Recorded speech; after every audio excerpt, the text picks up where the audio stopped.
Hello everyone and welcome back to the Chapter 2 video series. This is part 3 of our series and we are still in Section 1 of Chapter 2, and Section 1 deals with the meaning of culture.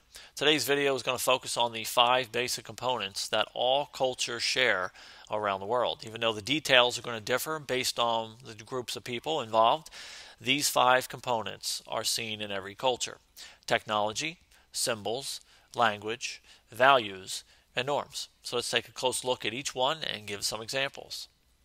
Technology, of course, as it says here, involves not only the objects themselves, but also how those objects are used, or the appropriate usage of those technological advances in that particular country. Now, in the United States, we have the advantage that pretty much we have access to most every type of technology imaginable. But we also have our own set of rules associated with how those pieces of technology are able to be used.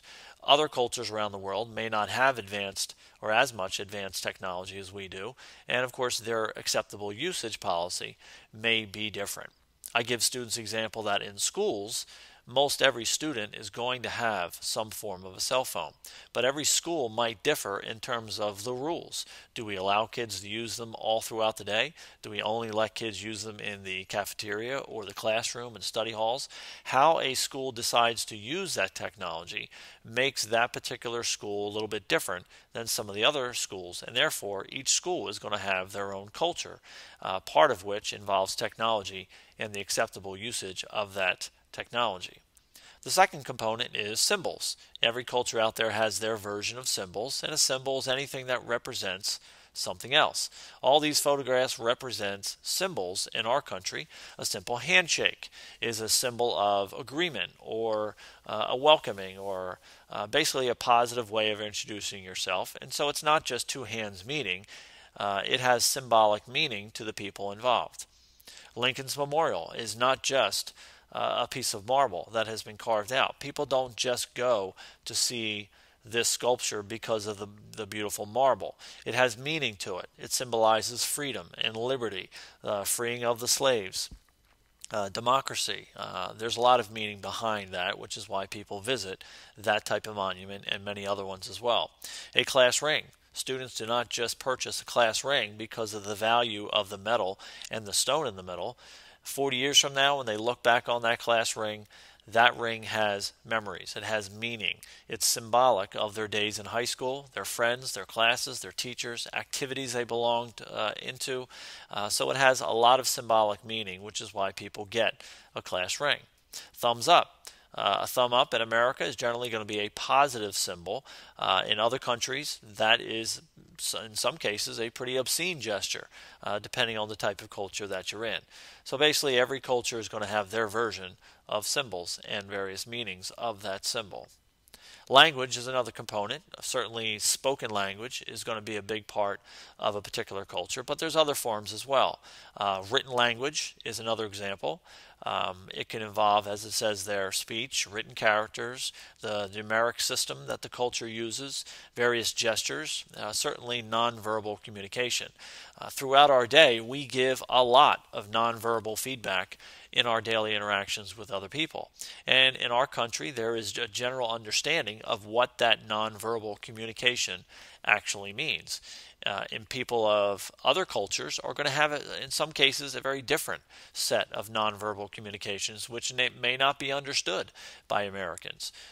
Certainly when people travel abroad and they experience other cultures, not only are there language, spoken language or written language differences, sometimes just basic nonverbal gestures are not common to the various cultures, which can get some people in trouble. Now, as an example, this is one of the more famous people in world history. This is the famous Prime Minister of Great Britain, Winston Churchill. The picture on the left, he is giving a common gesture with the palm facing outward and the fingers up in the form of a V. That basically is a symbol for victory or peace. You have to remember, when Winston Churchill was around and British Prime Minister, they just had the defeat of the Nazis in World War II, and so that was a very common sign around England, the V for victory. However, the gesture on the right is a very different gesture. When someone from that culture gives that gesture with the back of the hand facing outward, I tell students that that's kind of the British version of our middle finger gesture. Winston Churchill was pretty famous for speaking his mind, and this is one instance where he was speaking his mind to the various photographers that he was not too fond of. However, an American looking at these two pictures might not see much of a difference, but it goes to show that in other cultures, they are going to have their own gestures, their own nonverbal communication examples that are going to be different from other cultures around the world.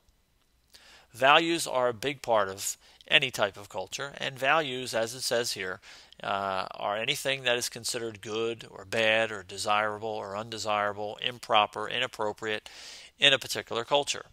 Now, I tell students that if you want to figure out someone's values, all you need to do is observe their behavior, because their behavior on a daily basis will show you what they value. In a classroom setting, I tell students that if I see a student who's falling asleep every single day, not really paying attention, not really handing in any work, not really giving much effort in the classroom, but then I go out after school on the practice field and I see that same student running all over the field, he or she is involved in the game, speaking up, obviously participating, I can tell immediately what that student values. The student obviously values sports and physical activity more so than classroom work, or at least my classroom work. So values, as it says there, are a grading system sometimes we use for evaluating actions of others. We spend a lot of time in class identifying not only our own personal values, but some of the values that come into question every now and then in a culture. And one of the struggles we have as a culture is not everybody in this country or in any country shares the same values.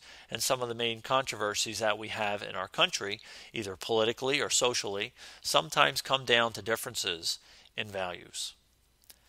The last component is norms. Now, as it says here, norms are established or expected standards of behavior that are maintained by a society. And there are basically two forms that norms take. Norms can take the form of folkways, and norms can take the form of what are referred to as mores. Now, folkways are somewhat insignificant behaviors that most of society would like people to do, but it's not all that big of a deal if people don't do these behaviors. So, for example, in that picture in the upper right there, you see a woman who is sneezing, but she is not covering her mouth. So in that instance, she is breaking an American folkway. She is doing a behavior that is considered inappropriate, but not to the extent where she's going to be thrown in jail. It's more of a manners, it's more of an etiquette type of behavior, and that puts it in the realm of a folkway. And there are literally thousands, maybe even millions of types of folkways that we do every day when it comes to our social interactions with other people. Acceptable forms of behavior that most people do. And sometimes people get in trouble socially, maybe not formally, but socially when they break common folkways of interaction. Mores, on the other hand, are more important behaviors that our society needs people to conform to. So usually mores turn into our laws.